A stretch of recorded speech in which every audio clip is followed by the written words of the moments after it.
প্রবাসী অধিকার পরিষদের যে যৌক্তিক এবং ন্যায়সঙ্গত দাবি, প্রবাসীদের বিশেষ করে দীর্ঘদিন ধরে তাদের 10 দফা দাবির একটা দাবি হচ্ছে যে প্রবাসীদের ভোটাধিকার নিশ্চিত করা। আপনারা জানেন যে ইতিমধ্যেই আমরা এই নবগঠিত নির্বাচন কমিশনের সাথে গণ অধিকার পরিষদের একটি আলোচনা সভায় আমরা জোরালোভাবে দাবি জানিয়েছি যে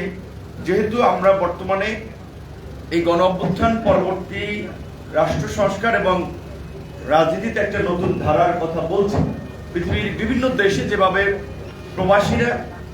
তাদের দেশের নির্বাচনে ভোট দিয়ে থাকে, অন্তত এই গণ অভ্যুত্থানে আমাদের প্রবাসীদের জন্য গণ অভ্যুত্থানের পরবর্তী নির্বাচনে সেই ভোটাধিকারটা আমরা নিশ্চিত করতে পারি। ওনারা বেশ কিছু কথা বলেছে যে হয়তো কিছু কিছু দেশে চাইলে সম্ভব, কিছু কিছু দেশে আবার একটু ডিফিকাল্টিস আছে, আবার টেকনিক্যাল অনেক বিষয় আছে, কিন্তু তারপরেও আমরা যেটা মনে করি যে যদি এখন থেকে কাজ করে তাহলে সেটা অসম্ভব কিছু না। প্রতিবন্ধকতার সমস্যা তো আছেই, ওটা সব কিছুতেই আছে,